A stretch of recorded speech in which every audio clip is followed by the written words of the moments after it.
Hello student, आज के इस वीडियो में हम प्रश्नावली 6.2 के क्वेश्चन नंबर 9 और 10 को सॉल्व करने वाले हैं। क्वेश्चन नंबर 9 आपका है, यहाँ पे आप देख सकते हैं, कह रहा है ए बी सी डी एक समलंब है जिसमें A B parallel D C है। पैरेलल का मतलब होता है समांतर, यानी ए बी डी सी के क्या है, समांतर है, तथा इसके विकर्ण परस्पर बिंदु O पर प्रतिच्छेद करते हैं। दर्शाइए कि AO by BO equal to CO by DO है। ये कंडीशन दिया है और इस कंडीशन से आपको ये क्या करना है, प्रूव करना है।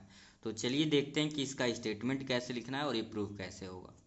मैंने आपको बताया था कि कभी भी प्रूव करने वाला क्वेश्चन होता है तो उसे 3 से 4 स्टेप में प्रूव करते हैं। पहले में सबसे पहले क्वेश्चन में क्या गिवेन है उसे जरूर लिख लेते हैं। तो यहाँ पे लिखा गया है गिवेन दैट, दिया है। गिवेन दैट का मतलब दिया है।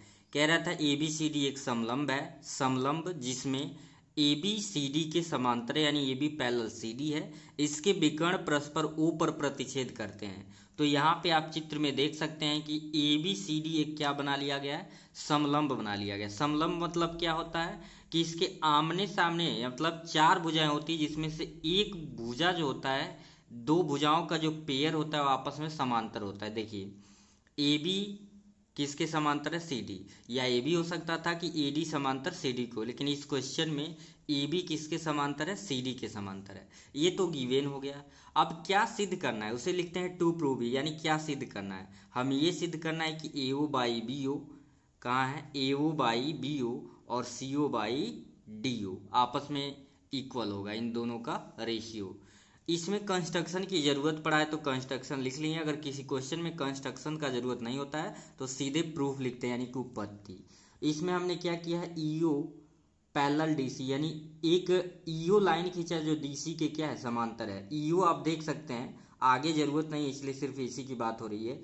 ईओ एक लाइन खींचे हैं जो सीडी के क्या है, डीसी के समांतर है। डीसी के भी समांतर है और एबी के भी समांतर है। ऑब्वियस सी बात है, जब ए बी सी डी के पैरेलल है, ए बी सी डी के पैरेलल है और आपने ईओ पैरेलल कर रखा है सी डी, तो ऑब्वियस सी बात है कि ये जो ईओ पैरेलल है वो ए बी के भी होगा। तो आप इसमें कंफ्यूज ना हो, ईओ पैरेलल किसके होगा, ए बी के भी होगा। इसमें कोई डरने की ज़रूरत नहीं है। ये कॉन्सेप्ट आपका हो गया। अब हम प्रूव करते हैं, उत्पत्ति करेंगे, ठीक है। तो उत्पत्ति में आपको अच्छे से समझ आया, इसलिए इसके जो ट्रायंगल के जो पार्ट है मैंने अलग यहाँ पे बना दिया है। लिखेंगे उत्पत्ति में सबसे पहला पॉइंट लिखेंगे, यहाँ पे मैं नोट कर रहा हूँ, देखेंगे बिकॉज ईओ पैरेलल डीसी। पहला कंडीशन हम क्या ले रहे हैं, ईओ पैरेलल डीसी है। तो डीसी आपका ये रहा, डीसी है। ईओ पैरेलल जो है डीसी के है। और ऐसा जब है, एक ट्रायंगल में एक अगर कोई ट्रायंगल के साइड के ऐसे अगर पैरेलल होती किसी अन्य साइड का, तो उनके साइड का जो रेशियो हो जाता है, यानी ई बाई ई डी, तो लिख लेंगे therefore A by E D, A by E D आपने थेल्स पर में पढ़ रखा है, A by E D A O by O C किसके इक्वल हो जाएगा, ए ओ बाई ओ सी के इक्वल हो जाएगा। और इसे क्या कह देंगे, इक्वेशन फर्स्ट। एक बार और समझेंगे, हमने क्या कहा कि ईओ पैरेलल क्या है, यानी ओई या ईओ पैरेलल है डीसी के, और ऐसा है तो इसलिए ए बाई ई डी और ए ओ बाई ओ सी, यानी इन दोनों साइड का अनुपात इन दोनों साइड के अनुपात के क्या होगा, इक्वल होगा। आपसे पूछा जाए ये कौन से नियम से हुआ, तो साइड में लिख देंगे थेल्स प्रमेय से। कौन से प्रमेय से, थेल्स प्रमेय से, ठीक है। तो ये हो गया, ये इस ट्रायंगल मतलब इसमें भी आप देखिए क्या मैंने बोला कि जो ईओ पैरेलल है, ईओ पैरेलल है किसके, सी डी के हो, तो इसलिए ए बाई सी डी और ए ओ बाई ओ सी। तो आपको अच्छे से समझ आया इसलिए मैंने अलग से एक ट्रायंगल बना दिया है। फिर हम लिखेंगे यहाँ पे हम क्या लिख दे रहे हैं, फिर लिखेंगे जो ईओ पैरेलल है। अब ईओ पैरेलल हम क्या ले रहे हैं, ए बी के, ईओ पैरेलल है ए बी के, ए वाला आप ले रहे हैं। तो ध्यान दीजिए ईओ पैरेलल अब किसके ले रहे हैं, ए बी के। तो जब ईओ पैरेलल ए बी के ले रहे हैं तो D E by E A और D O by O B आपस में क्या हो जाएगा, इक्वल हो जाएगा। तो इसलिए यहाँ पे अलग बना दिए हैं, ईओ पैरेलल है ए बी के, इसलिए डी ई पैरेलल ई ए।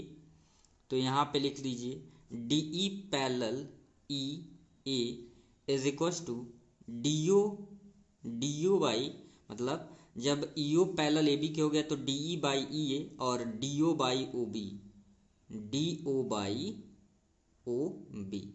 ठीक है, अब इसी को अगर हम रिवर्स कर देते हैं, इसी को क्या कर देते हैं, रिवर्स उल्टा कर देते हैं। तो जब रिवर्स करेंगे, देखिए ई ए है तो इसे ए ई भी लिख सकते हैं, ए ई बाई ए हो गया D E is equals to, और इसे लिख सकते हैं ओ बी। ओ बी को आप क्या लिख सकते हैं, ओ बी को बी ओ भी लिख सकते हैं, क्योंकि बी ओ लाना है। अगर आप ओ भी लिखेंगे कोई दिक्कत नहीं है, तो ओ बी को हम क्या लिख दिए, बी ओ लिख दे रहे हैं और डी ओ रहने दे रहे हैं, डी ओ। ए हो जाएगा इक्वेशन सेकेंड।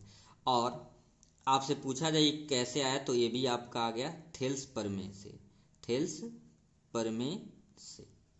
ठीक है, अब आप देखिए इक्वेशन ए फर्स्ट है और इक्वेशन ए क्या है, सेकंड है। तो इक्वेशन फर्स्ट और इक्वेशन सेकंड के left hand side A E by E D, A E by D E या ई डी, दोनों क्या हो गए, सेम हो गए।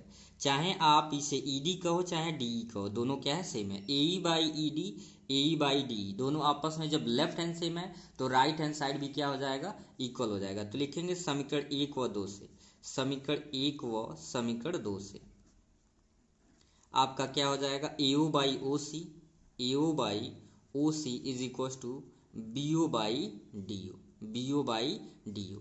ये अब आपको क्या करना है, इसको यहाँ पे भेज दीजिए, इसको यहाँ पे भेज दीजिए। ए हो गया ए ओ बाई बी ओ, यहाँ आ जाएगा A O by B O, और ओ सी वहाँ चला गया ओ सी बाई डी ओ। ठीक है, अब ओ सी को सी ओ लिखा है, तो इसमें बहुत आपको कंफ्यूज होने की ज़रूरत नहीं है, यही आपको क्या करना था, प्रूव करना था। ठीक है, तो ये थोड़ा सा कॉन्सेप्ट बेसिस था और सिंपल सा आपको थेल्स प्रमेय इसमें कॉन्सेप्ट क्या करना था, यूज करना था। तो आई होप आपको समझ आ गया होगा। कोई भी डाउट हो तो कमेंट सेक्शन में पूछ सकते हैं, एक बार रिपीट करके फिर देख लें, तब भी आपको आसानी से डाउट क्लियर हो जाएगा। तो चलते हैं नेक्स्ट क्वेश्चन, जो कि सेम इसी के अपोजिट है और उसे प्रूव करते हैं।